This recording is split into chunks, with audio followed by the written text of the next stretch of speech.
ITW Soundworx.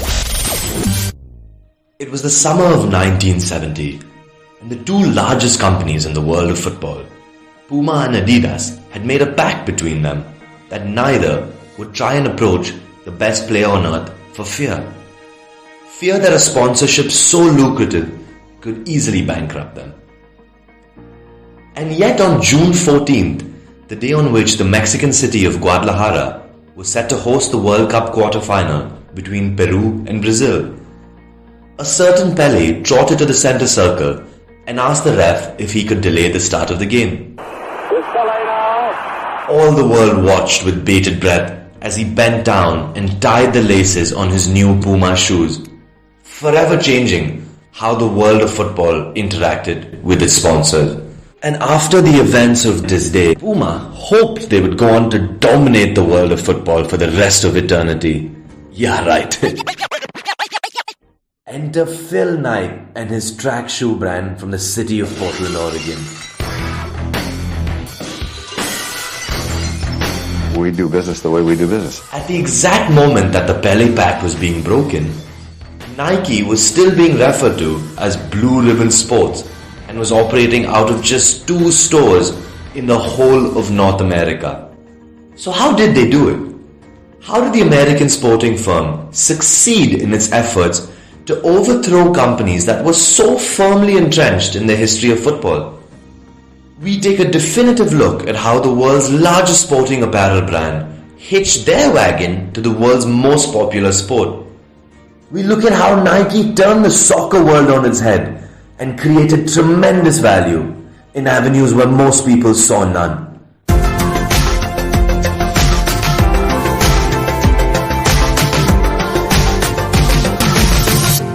Hello and welcome to the first episode of ITW Soundworx. My name is Ashwin Vijay Kumar, and join us today as we take you through one of the seminal stories from the history of sports sponsorship, the story of how Nike conquered the football world. Nike began its football journey back in 1971 with the release of the Nike, the first football boot. It was one of the first shoes, in fact, to bear the Nike swoosh, which has become such an iconic part of Nike's current portfolio. It cost $16.95, didn't hold up particularly well in cold and wet weather, and soon fell by the wayside as Nike focused on running, tennis, and basketball footwear.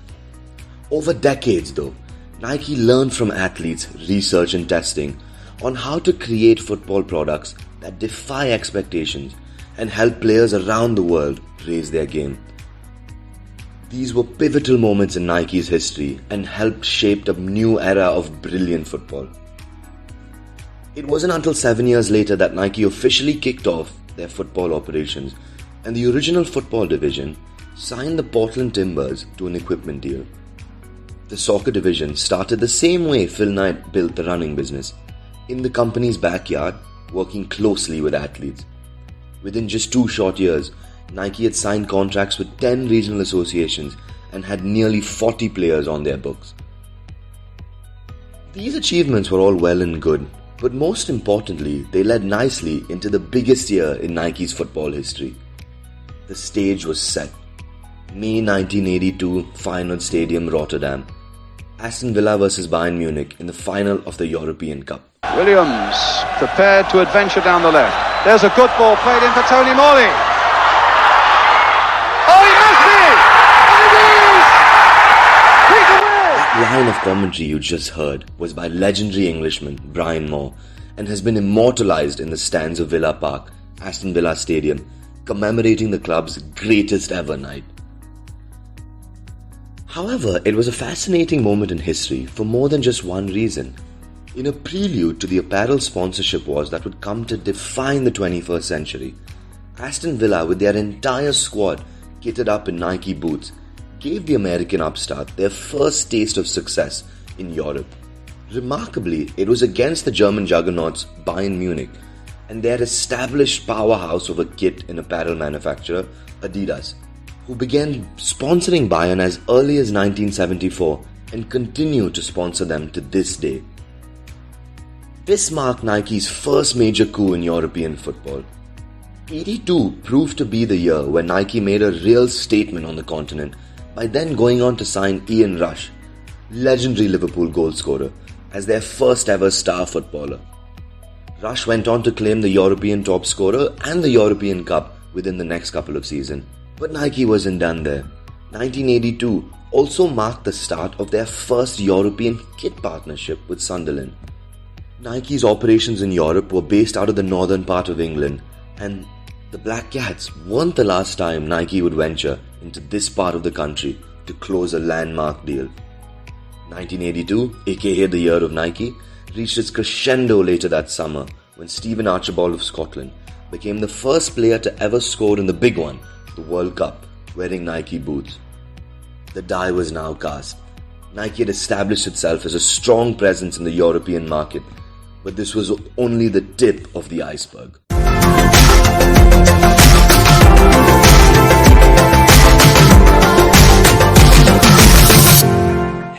We rejoin our story in 1993 when US women's team phenomenon Mia Hamm became Nike's first signed women football player, and in fact one of the first in the US with a paid sports endorsement deal. Hamm went on to set numerous records, including the record for most international goals scored regardless of gender, which she held until another Nike athlete, Amy Wambach, broke it in 2013. The year after, in 1994, saw the collective football world's attention firmly affixed upon the World Cup final in California, which wasn't too far from Nike's world headquarters in Portland. This was something Phil and his company would have been more than excited by, since Brazil, the eventual champions, had 8 of their 22 players wearing Nike boots.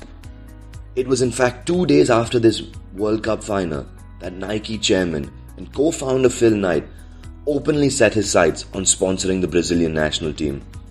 2 years later, in 1996, Nike made its commitment to the world of football undeniable by signing with the Brazilian Football Federation, making good on Phil Knight's belief that we will only truly understand football when we see the game through the eyes of Brazilians.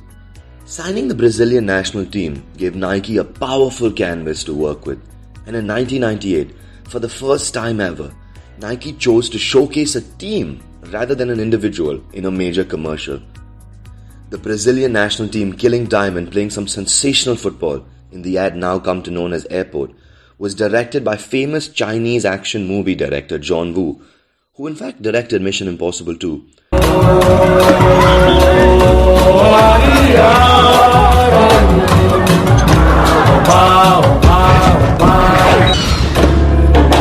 This ad built on the success of a slate of previously aired Nike ads and expressed Nike's philosophy of fast, freewheeling, creative and spontaneous football.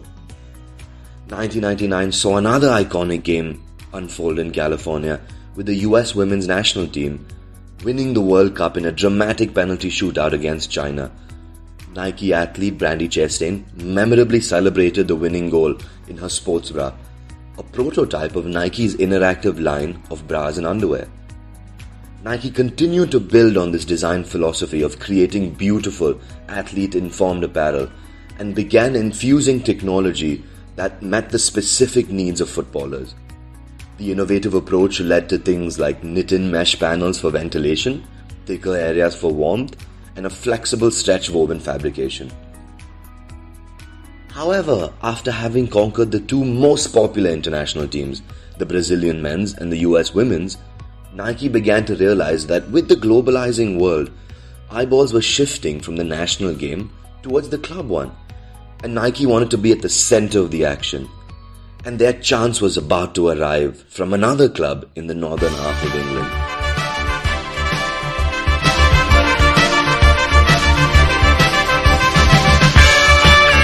Glory, glory, Man United, as the Reds go marching.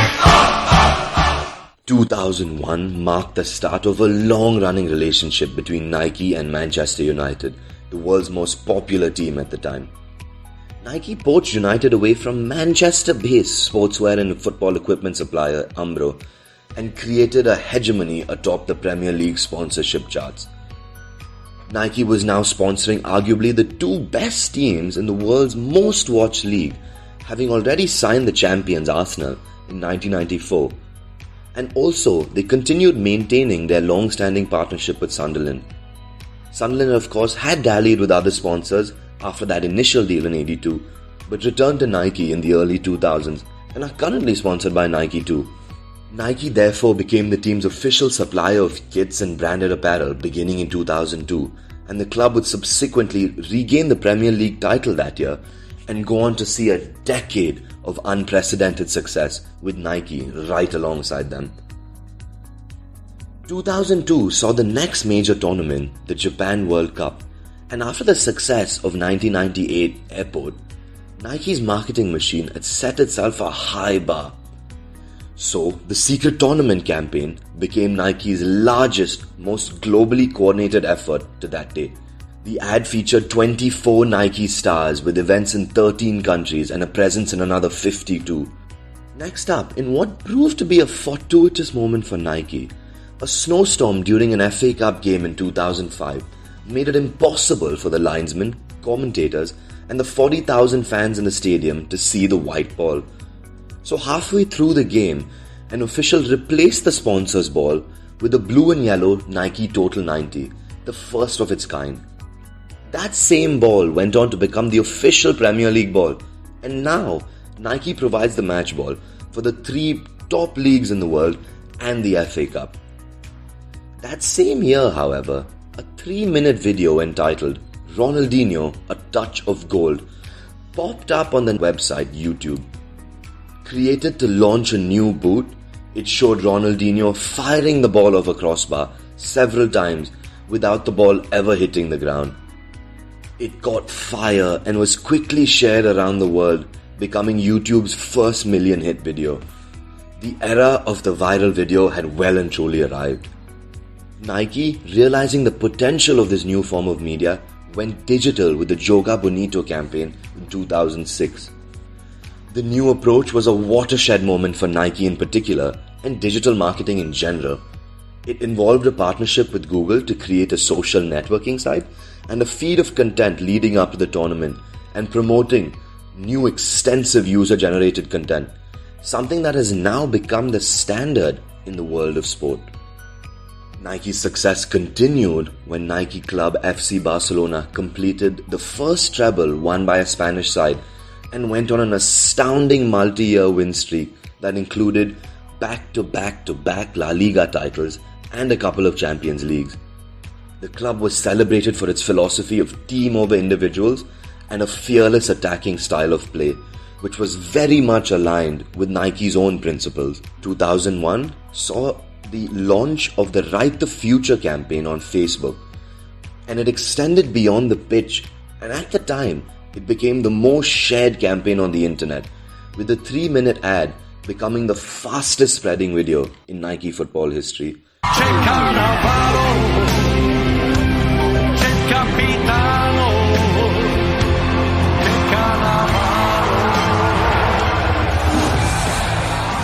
Four years later, they outdid themselves with the epic 4-minute Winner Stays ad featuring Cristiano Ronaldo, Neymar and Wayne Rooney, and this became an immediate sensation, earning more than 140 million views on YouTube and setting the record for Nike's most viewed video ever on YouTube. Yeah, Juan Neymar.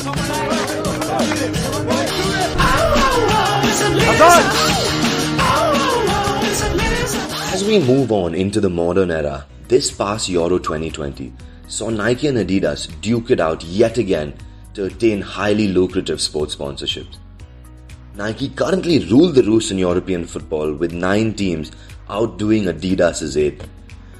Not too shabby for a track shoe brand from Portland. Oh, you hear what Knight's doing to the Stanford MBAs peddling Japanese track shoes. That was a pretty big joke at the time. But I wanted it, so I said, I gotta try it.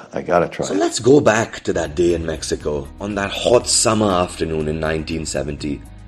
From that iconic moment when Pele bent down and tied his laces, with Nike nowhere near the field of play, Nike, within the next 4 decades, had come to dominate the marketing aspect of the world's most popular sport.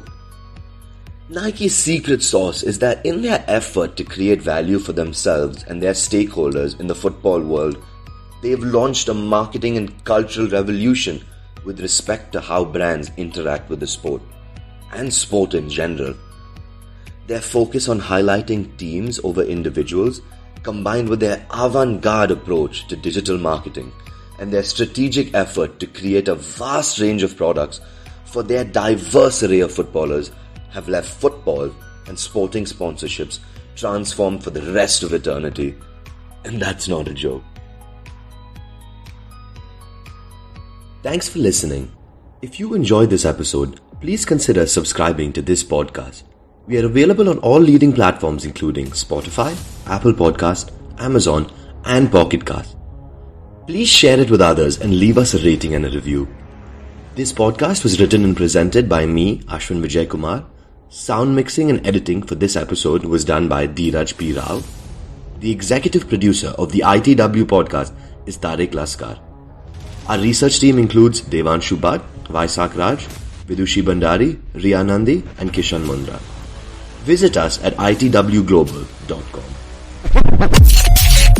ITW Soundworx.